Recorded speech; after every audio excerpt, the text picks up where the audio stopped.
Hello and welcome back to the Note, and we have had a very dramatic day to start the week.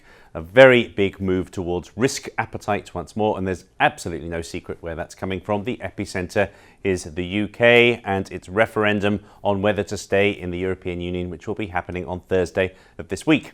Now, as you can see from this first chart here, which shows you daily moves in sterling against the dollar, we have had today the biggest day for sterling, the strongest rise against the dollar since the crisis in 2008, a quite historic rise.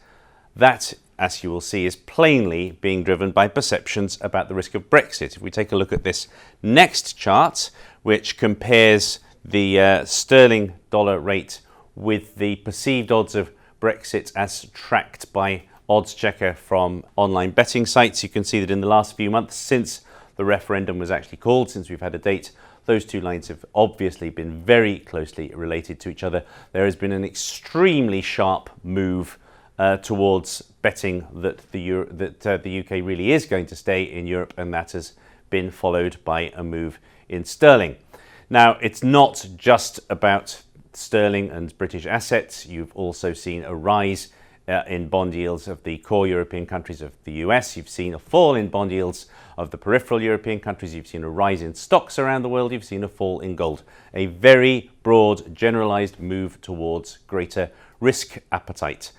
I would like to caution, you won't be surprised that this is perhaps overdone, at least at this point. The polling evidence at this moment suggests that things are moving back towards the Remain camp, but they still suggest a dead heat.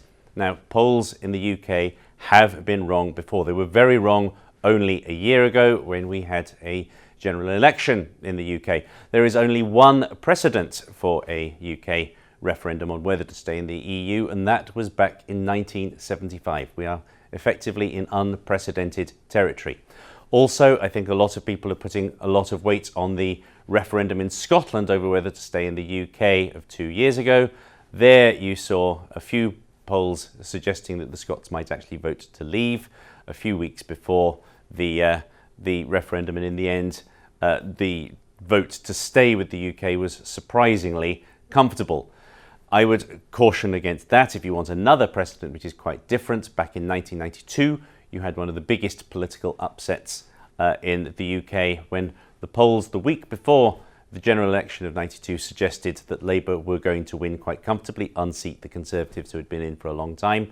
What appeared to happen at that point was that many people who previously weren't planning to bother to vote decided they were prepared to vote and turn out for the Conservatives, and the Conservatives, in a big upset, held on to power.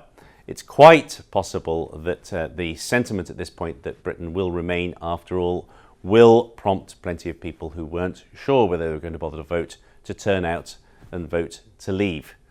So while I do understand why we have seen this move towards risk, some of the edifice that is being constructed on this, I've even seen broker notes suggesting that the trades they were recommending putting on Friday in the result of a Remain vote should be put on now.